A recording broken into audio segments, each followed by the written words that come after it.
Hello and welcome back once again. This is Victor Magariño, and today I'm going to discuss the debate that I recently had with Adam Friended on the issue of whether or not inequality comes about through exploitation. So I really enjoyed the debate, to be honest, and I think that Adam Friended did a good job there as well. But there were still some things that I wanted to clarify, some things that I wanted to comment on before I settle this issue. And the first thing that I wanted to stress is the fact that I did not really get a compelling case, a compelling argument against my thesis, which was essentially that inequality in capitalism and in other exploitative modes of production, but essentially in capitalism, comes about, is the sole product of, or is a big part of it, is explained through exploitation. And the main reasons why I think that I didn't really hear a compelling case against this thesis are essentially two.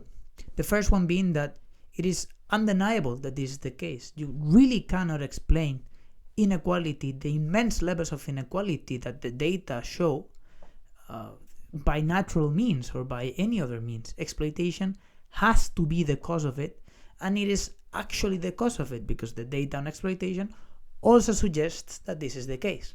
And the second reason why I think this is the case is essentially because to some extent Adam Friended actually agrees with it. I mean, it is impossible to not agree with it. Only that he likes to picture it in a slightly different manner so that it doesn't look as what it actually is. He seems to be making the argument that exploitation can only lead to inequality under extreme circumstances, such as in India or in other countries of the third world. But this assumes that only when people live in inhumane conditions, you can have exploitation. And this is not the case at all. You can have exploitation, and those being exploited can live under certainly good conditions. But it doesn't negate the fact that the wealth of some people comes from exploitation, from the extraction of the surplus value. And this leads us to my next point, which is that the main disagreement that I think we actually had on that discussion was on whether or not exploitation is the best term to describe the extraction of surplus value done in the capitalist enterprise.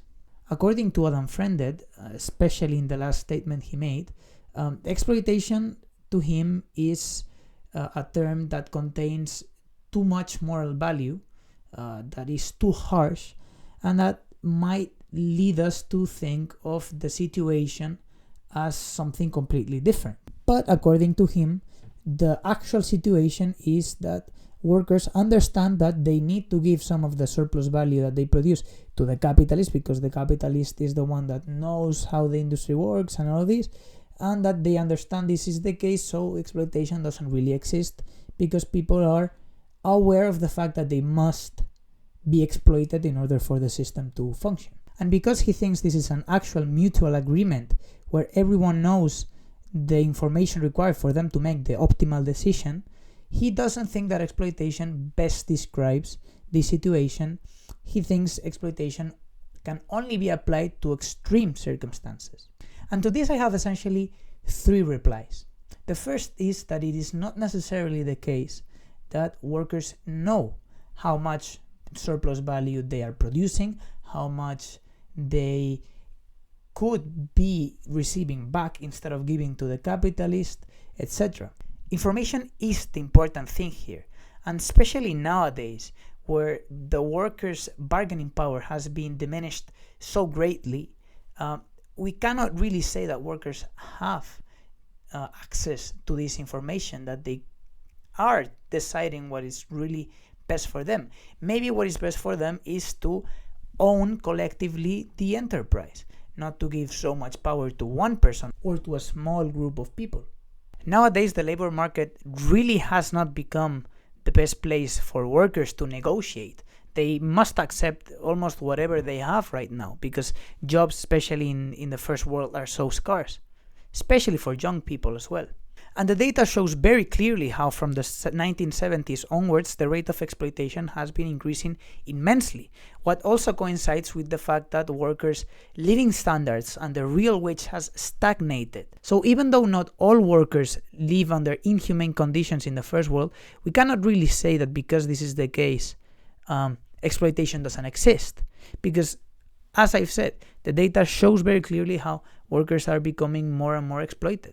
And so we call the extraction of surplus value from productive laborers exploitation because that's essentially what it is benefiting from the work that other people do in order to profit from it and in order to continue extracting this surplus value. The second reply that I have to his argument is that all words contain a moral component to them. We all use words to mean moral things, and exploitation is obviously one of those things.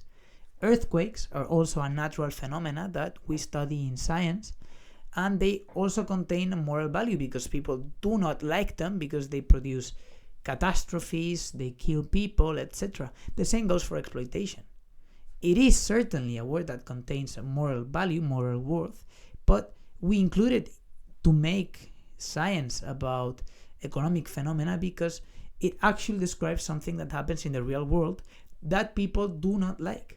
You may convince people of liking something that they are not naturally prone to liking, but that doesn't mean that the word still doesn't describe something material that we can analyze, such as exploitation. And so as a third reply to his objection, I would again stress the fact that workers need not live under inhumane circumstances in order for their situation to be considered as exploitation.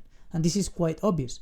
The same way that an earthquake does not need to reach 10 in the Richter scale in order for it to be considered an earthquake. And furthermore, not only did he not bring about an actual compelling case against my thesis, but he also didn't address my other thesis, the logical conclusion of my thesis, which was essentially that inequality is a contradiction in capitalism that leads to its own demise, because the levels of inequality that capitalism produces are not sustainable even for capitalist economies.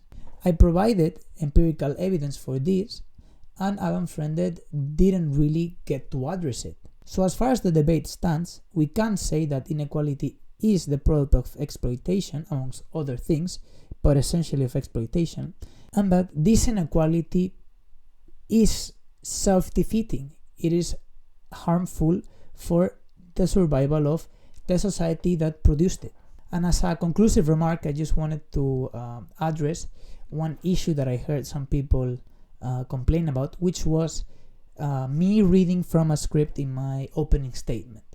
And to be honest, I've heard and I've seen so many people reading from scripts in their opening statements of the debates that they do that I don't really think this is an outrageous thing to do.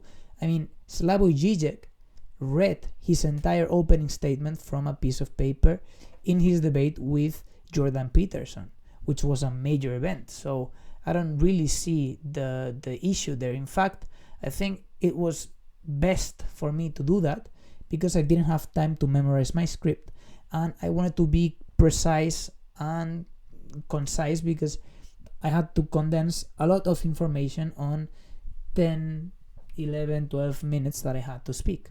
So even though it might sound as I'm some sort of a robot that is just there citing some facts and reading quickly some information, if you actually go through the information that I gave and give it a look, you can extract some very important things from there. And obviously you must work a little bit more, but the outcome of it is going to be a better understanding of my position and of the actual facts. And I did write that script myself, so I wasn't really plagiarizing anything at all. I used the data and the information that I had already given on my 2-part video on inequality. So that is it for now. I think that the debate was quite productive. I enjoy speaking with Adam Friended. I think we have a nice relationship, and I hope that I will be debating other people, that I will be discussing these sorts of things with people I don't agree with, because that's essentially where you can learn some things, where you can put your arguments to the test. And that is why I like to speak more to those people that I don't agree with rather than the people that I actually agree with. So that is it for now. I hope you like the video. I hope you subscribe and you like and so on. And I will see you in the next one.